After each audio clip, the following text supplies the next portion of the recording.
온라인 명품 1위 플랫폼 영국의 팝패치. 작년 쿠팡 미국 법인이 약 5억 달러, 6,600억 원을 들여 인수했습니다. 쿠팡의 얼굴인 창업주 김범석 의장이 직접 고품격 경험을 제공하는 데 주력하겠다고도 밝혔습니다. 당시 쿠팡은 팝패치 인수를 위해 3억 9,200만 달러, 5,400억 원을 빌렸는데 1년 반 만인 올해 7월 빚을 모두 갚았습니다. 지난 7월 쿠팡 한국 법인은 미국 법인에게 15억 달러, 당시 환율로 2조 922억 원 대출을 보증한다고 금융당국에 공시했습니다. 자기 자본의 58.55%에 이를 정도로 부담되는 빚을 보증한 겁니다. 쿠팡 미국 법인도 미 증권당국 공시를 통해 한국 법인의 보증 사실을 거듭 확인하며 무담보 대출을 받은 사실을 밝혔습니다. 만약 미국 법인이 돈을 못 갚으면 한국 법인이 책임을 질 수 있는 구조였습니다. 이렇게 JP 모건 체이스 은행 등에서 4억 2,500만 달러를 빌려 이 돈으로 팝패치 인수 때 진 빚을 갚았습니다. 공정거래법은 계열사 간 채무 보증을 원칙적으로 금지하지만 해외 계열사는 예외로 뒀는데 그 틈을 이용한 겁니다. 우리 법 체계의 취약성을 가장 나쁘게 활용을 한 경우다. 한국 쿠팡 자체가 상당히 어려워질 수가 있는, 심하게 되면 도산할 수 있는 그런 가능성이 생기는 거죠. 쿠팡이 매출 90% 이상을 의존해온 국내 법인에게 글로벌 사업 확장을 위한 돌려막기용 대출 보증까지 세운 셈입니다. 김범석 의장은 전 세계 170여 개국에서 영업을 하는 글로벌 CEO로 업무가 바쁘다며 국회 청문회 불출석 사유서를 보냈습니다. MBC 뉴스 이지수입니다.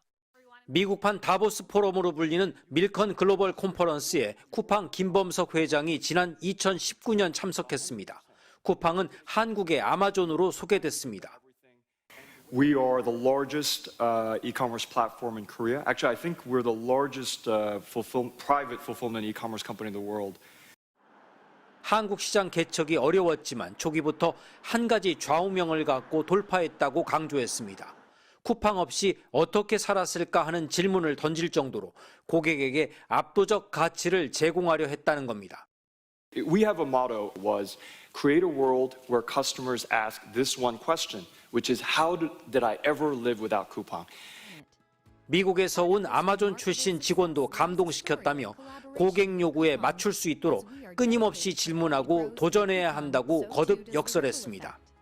The customer will never settle. And to just challenge yourself and say, how can you give the customer, how can you let the customer have it all? 하지만 이랬던 김 회장은 3천만 명이 넘는 개인정보가 유출됐는데도 국회 증인 출석은 물론 단 한마디 해명조차 직접 하지 않고 있습니다. 워싱턴 DC에 최근 생긴 쿠팡의 사무실, 10여 명의 직원이 정치, 경제, 싱크탱크 쪽 인사들을 주로 상대하고 있습니다.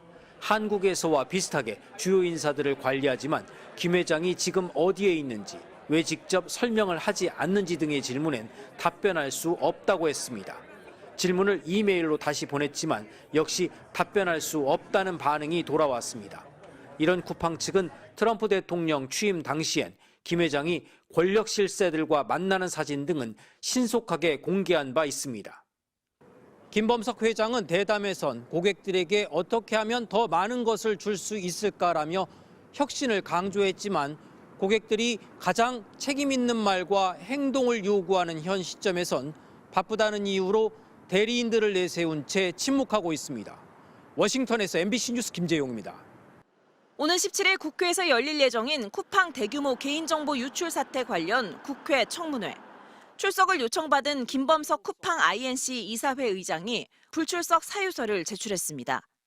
해외에 거주 중이며 전 세계 170여 개 국가에서 영업을 하는 글로벌 CEO로 업무가 바쁘다는 이유입니다.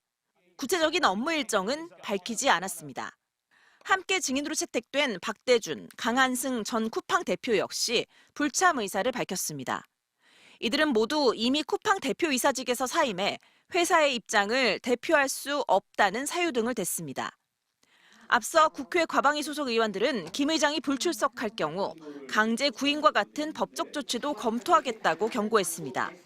안 하면 전 정부 당국이 고발하고 텔레그램 회사 프랑스가 체포하듯이 체포해야 된다고 생각합니다. 하지만 지난 10일 쿠팡이 미국 법무 전문가인 해롤드 로저스를 새 대표로 선임할 때부터 청문회 출석을 피하려는 포석 아니냐는 해석이 나왔습니다. 국회 과방위 더불어민주당 위원들은 즉각 국민을 향한 도발이라며 고발 등 후속 조치를 하겠다고 예고했습니다. 이어 해외 체류자에 대한 대응 체계 마련 등 입법도 추진하겠다고 밝혔습니다. 김 회장은 지난 2015년엔 농구를 하다 아킬레스건이 파열됐다는 이유로 국정감사에 출석하지 않았고 물류센터 노동자 사망 논란이 빚어진 지난해 국정감사 때도 출석하지 않았습니다. 쿠팡 개인정보 유출 사태가 벌어진 지 2주가 지나도록 김 회장은 어떠한 공식 입장도 내지 않고 있습니다. MBC 뉴스 임소정입니다.